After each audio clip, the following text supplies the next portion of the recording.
Hello and welcome to Sketch Together. My name is Pablo Stanley and I was invited to talk at a conference called Vectors, a talk series that aims to explore how identity can impact your work, communities, and the world at large. My talk was about fear in design. There were other talks from amazing designers, Robyn Kanner, a senior designer at Etsy and co-founder of TransHealth, Alex Valdivia, a designer at Blogger, Rafael Smith from IDEO, and there was also a panel with Dana Lawson, VP of Engineering at Envision, Jacinda Walker, founder of designExplorr, Cathy Lo, designer at Instagram, Chikezie Ejiasi, designer at Google, and Cheryl Cheng from Blue Run Ventures. Google recorded all the talks, so I'm going to add a link so you can see the rest of the talks, and I just cut down my talk on this video, so I hope you like it. Okay, hola. Oh man, I love this. You cannot see this, but I have two monitors here, and they're called confidence monitors, and they pretty much are my notes, so I'm just gonna be reading this. I wish live had this, you know, just like go around just like with a script. So one of the organizers is a friend with the people that were here, and they told me about this conference that they just here. As soon as they were just like, we're organizing it, it's just like, I wanna talk. I don't know what I'm going to talk about, but just give me a spot. And they were kind enough to do that. And I just invited myself. And then a month later, obviously, he asked me, so what are you going to talk about? I was like, oh, yeah, so creative confidence, I guess. And then I found out that the founder of IDEO actually has a talk called Creative Confidence. So I was like, I wasn't feeling as confident of my creative confidence thing. So I decided to change it, and I did a 180 turn, and I changed it to fear in design. So I have to warn you that there might be some difficult moments in this presentation. I'm going to be talking about some very personal stuff because I'm here to get naked. Not that kind of naked, though. Not that kind of naked. Don't get too excited. It's going to be more of the emotional kind of naked, the boring kind. So, hola, soy Pablo Stanley. Soy un diseñador. That means I'm a designer. It sounds more exotic than what it actually means. Just out of curiosity, raise your hands, all the Latinos here. Latinos, Hispanic. Okay, cool. Yeah, all my homeboys and my homegirls. That's cool. I am from Mexico. Yeah. Woo. Okay, so being from Mexico, well, you always see the United States as your neighbor, or neighbor with the big house, with the perfect lawn, the expensive car, the nuclear weapons, and coming soon, the giant, shiny new wall. I'm not just Mexican, I also grew up in the border. And growing up on the border, well, I was just right next to my neighbor. Being next to your neighbor, you daily get reminded of how cool your neighbor is, that you are not as good as them, and that you're not welcome. Oh, crap, sorry. And that you might be a bad hombre. And being that close to your rich, powerful friend, you cannot help but to feel inferior. And the thing is that they're always better at everything, you know? But there's something that we feel a little bit better at. And that's football. And you probably mistakenly call it soccer, but but no, it's football. And football is our thing, you know? It's the thing that we're proud of, the thing that we're good at. So there has always been a rivalry. This rivalry culminated in one game. This was in 2002, the FIFA World Cup in Seoul, Korea. In Spanish is Seoul.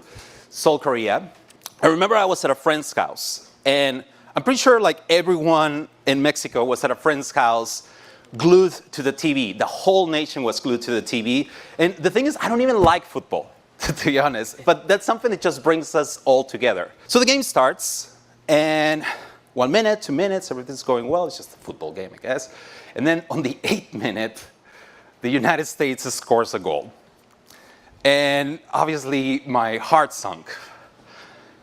If you have seen a football game, you know that they're long at scale. So getting scored on the 8th minute is not a good sign. But at the same time, it's a long game, right? We can do this. We got this. Still a long time. And then realize that something happened to the team. You could see they were yelling at each other. They were being disorganized. They felt lost. They looked defeated already. And then on the second half, well, they scored again. And 2-0, 2-0. And the whole country, well, just shed a tear. We had been beaten at our own thing. The thing that we thought we were better at. The thing that we're proud of, you know? And obviously our spirits got broken. And the thing is that the US didn't score that goal. You could see it in the team. It was our fear, our self-doubt that scored that goal. It was that feeling of being smaller. And suddenly, that inferiority complex, like, it was cemented. It stopped being a complex.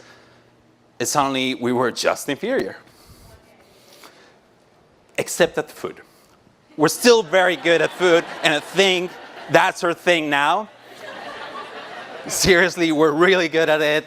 You guys cannot make a good taco or a good burrito. And if you want proof of that, just go to any Italian, Chinese, Mexican restaurant and just take a look at the kitchen and see who's making your burger. So yeah, that's something that I carry with me. The inferior switch in my UI is turned on by default. And we all carry something like that. And we try so hard to bury those things, right?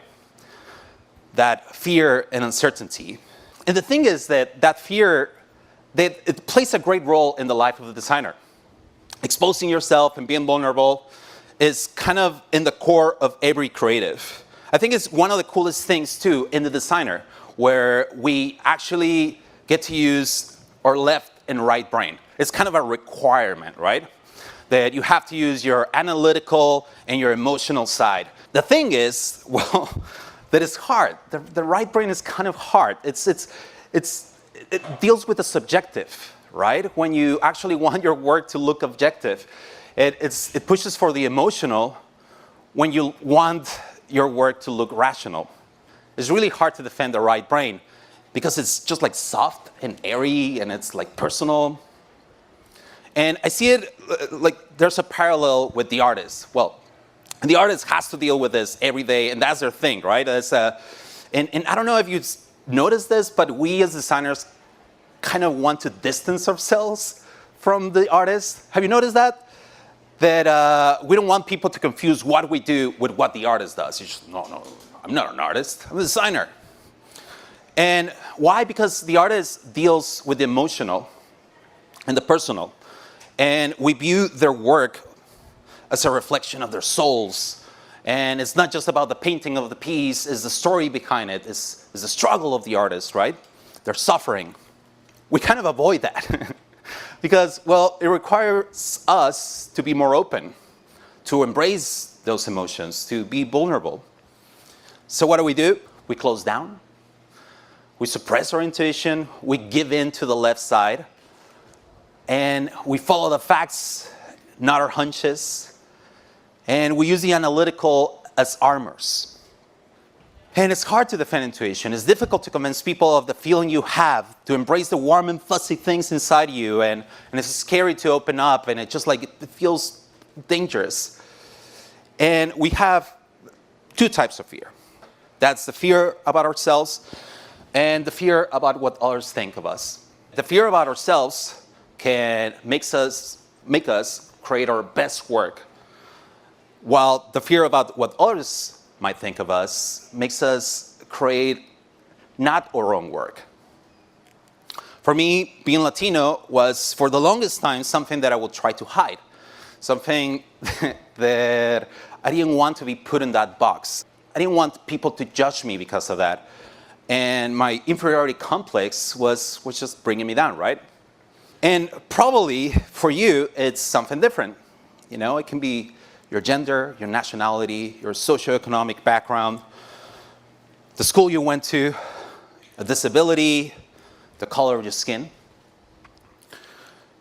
But those things that make you different, as cliche as it sounds, those are not your weaknesses. They are your superpowers. They give you a different perspective from others. Your culture, your struggles, that inner fight, they make you one of a kind. They give you a niche. They make you special. And in parallel with all these fears and all these things, we also carry the designer's self-doubt. And because we deal with vulnerability every day. And we start asking ourselves, we doubt our work, and we kind of say, like, am I a real designer? Am I just pretending? We start undervaluing our work because we worry too much about what others think. And this could be probably driven by this illusion of that whatever we create has to be magnificent and extraordinary. But we don't see this kind of irrational thinking in other things that we do. Like, imagine if you were like riding a bike and then suddenly you were starting to question yourself, like, am I a real bike rider? Am I just pretending? Will people realize that I'm faking it? You don't do that, right? You are a bike rider. You're doing the work. You're riding a freaking bike. You might not be the fastest bike rider. You might not be the best bike rider, but you are riding the bike. You're doing the work. I mean, I invite you to try pretending that you are a musician while you're playing the guitar. I invite you to try pretending to be a writer while you're writing a story. When you open Photoshop or Sketch or Figma or Adobe XD, and you start drawing a box and you add a text layer and you put a color and you make a decision, you are a designer. There's no way to pretend it. You are a designer when you are designing. You're doing the work. Now, are you a good designer? How do you become a good designer, right? By not quitting, by not giving up. You become good by opening up and continue creating. You make good work by making lots of not very good work, by removing the fears of what others might think, by not surrendering them to them. And I invite you on a ride. We don't know exactly where we're going. This ride is called uncertainty. And on this ride, I invite you to give fear a seat. We let fear and self-doubt be part of your ride, sitting next to us or in the back. And we don't suppress them or push them out of the car. We just give them a seat. We acknowledge them. For me, my passengers are next to me, just my Mexican insecurity, just like screaming at me all the time. And my designer self-doubt is just like pulling me to sitting in the back and see from the rear view mirror. But you and I, we're in the driver's seat. We don't let them take the wheel, and oh my God, they want to take the wheel. But you know what they'll do, right? They'll just probably stop the car, go back to the home, probably even crash the car. But we don't give them control. They might take the radio, and that's okay. They might put some sad songs, that's Joy Division. Sometimes they put like cumbia, Selena, Juan Gabriel, start crying with Juan Gabriel. You let them do that because you're in this ride together. You invite them. And when you do that, you open up to the possibility of growing by not letting them control you. You're being okay with being uncomfortable, and you're being okay with that uncertainty, with that ride. Okay, gotta grab this up. Usually tell me that you gotta have an action plan at the end, some steps. How can I do this? So I have some really quick actions, some things to do. The first one is a little bit of what I did. You don't have to exactly do, except you don't have to come tomorrow at work, it's like, oh my God, I need to cry of all this. But you do get naked, you do it a little bit, you start putting your guard down, you open yourself up, you stop pretending, and you start knowing that it's okay not to know everything. That it's okay not to know the difference between a product designer and a UX designer and an interaction designer and a design disruptor. I don't know. No, we're all making it up, right? And we hear, oh, fake it till make it. And faking it, yes, that it will open some doors, that will give you some opportunities, but you got to stop faking it at some time, right? It's not only until you start opening yourself up when you give yourself the chance to learn and to grow. Next one is bring others to the party. Get naked together. And if you did the first one, this one sometimes will just come naturally, organically, because others might empathize with what you're going through or what you're thinking. Or probably it's a mentor, that is just sees you and probably wants to help. And you'll also soon realize that these people that have a lot of experience and they're masters in the field, you realize that they have fears too, and they have fear in the right too. And the last but not least, just be kind to yourself. During this process, it's really hard. It's really easy to beat yourself up. It's a little bit hard for me to be kind to myself, but you got to do it, and you have to learn to come to peace with yourself. Someone that is really important to me told me, you got to treat yourself how you would treat a friend. Treat yourself. That's it. Gracias. Thank you.